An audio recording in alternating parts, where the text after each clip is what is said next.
సులువుగా ఈజీగా టేస్టీగా బెండకాయ ఫ్రై అండి. బెండకాయ ఫ్రైని పల్లీల పౌడర్తో ఎలా తయారు చేసుకోవాలో ఈరోజు చూద్దామండి. దానికోసం ఒక 1/2 కేజీ బెండకాయలను శుభ్రంగా ఉప్పు నీళ్ళల్లో వేసి కడిగి శుభ్రంగా తడి లేకుండా తుడుచుకొని సన్నగా తరిగి పక్కన పెట్టేసుకున్నాము. దానికోసం ఒక ఉల్లిపాయ సన్నగా తరిగి పెట్టుకోవాలి.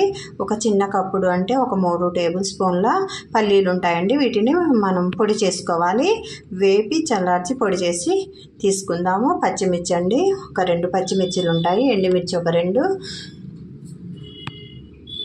2 టేబుల్ స్పూన్ల ఆయిల్, వెల్లుల్లిపాయ, కొద్దిగా ఆవాలు, కొద్దిగా జీలకర్ర, కొద్దిగా మినప్పప్పు అండి.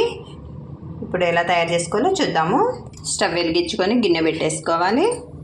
గిన్నె వేడెక్కేసింది. ఇందులోనికి 2 టేబుల్ స్పూన్ల ఆయిల్ వేసుకోవాలి.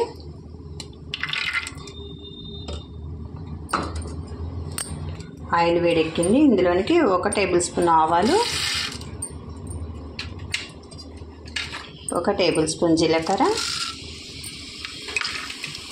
1 టేబుల్ స్పూన్ మినప్పప్పు వేసి వేయించుకోవాలి. ఇందులోనికి ఒక 2 ఎండుమిర్చిలు, అలాగే ఒక 2 టేబుల్ స్పూన్ల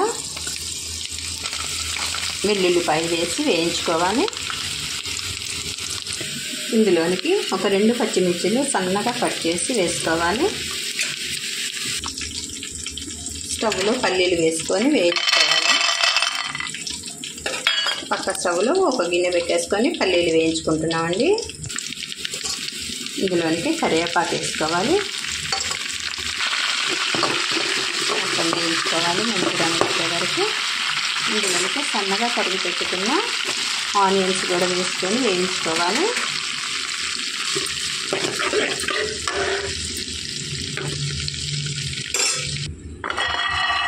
పల్లీలు అనేవి వేడెక్కుతాయండి మంచిగా.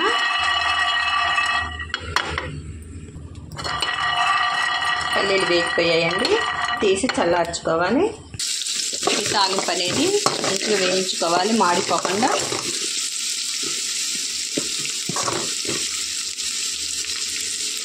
ఇందులోనికి 1/2 టేబుల్ స్పూను పసుపు వేసుకోవాలి. 1/2 టేబుల్ స్పూను ఉప్పు వేసేసుకొని ఒకసారి కలిపేసుకోవాలి. ఈ విధంగా అయితే సరిపోయింది. ఎక్కువ మాడిపోకూడదు, ఎక్కువ రంగు వచ్చేయకూడదండి, అస్సలు బాగుండదు. అట్లా ఉంటే కన్నా రంగు బాగా మాడిపోయినట్టయితే. ఇప్పుడు ఇందులోనికి బెండకాయ ముక్కలు వేసేసుకోవాలి. ఇప్పుడు సన్నగా కట్ చేసి పెట్టుకున్న కొత్తిమీర వేసేసుకోవాలి. మొత్తం కలిపేసుకొని మూత పెట్టకుండా అలాగే ఉడికించుకోవాలండి.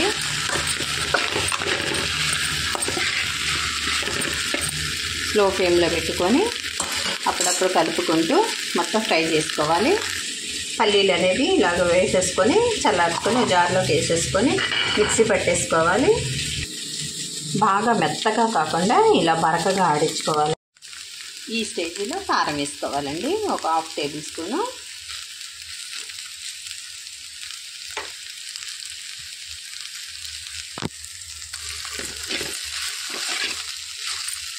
మొత్తం కలిపేసుకోవాలి. ఇందులోనికి 1/2 టేబుల్ స్పూన్ ధనియాల పౌడర్ వేసుకోవాలి.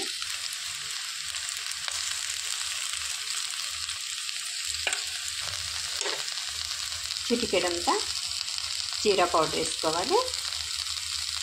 జీలకర్ర పౌడర్ వల్ల మంచి స్మెల్ వచ్చిందండి. అరుగుదల కూడా చాలా మంచిది. టేస్ట్ కూడా మంచి డిఫరెంట్గా ఉంటుంది. మొత్తం కలిపేసుకొని రెడీ చేసి పెట్టుకుని ఈ పల్లి పౌడర్ వేసేసుకోవాలి.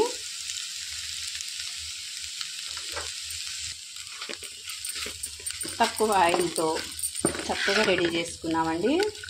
రెడీ అయిపోయిందండి. స్టవ్ ఆఫ్ చేసేసుకొని సర్వింగ్ బౌల్లోకి తీసేసుకోవటమే. చక్కటి బెండకాయ ఫ్రై అండి. ఈ పల్లి పౌడర్ వేసాక అసలు స్మెల్ అంతా కూడా ఒక డిఫరెంట్ స్మెల్, డిఫరెంట్ టేస్ట్తో చాలా బాగుండిద్దండి ఈ ఫ్రై.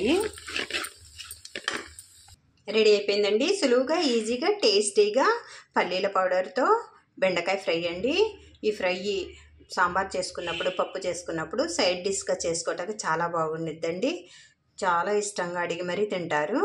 మీరు తప్పకుండా ట్రై చేయండి. సబ్స్క్రైబ్ చేయండి, లైక్ చేయండి. బాయ్ అండి.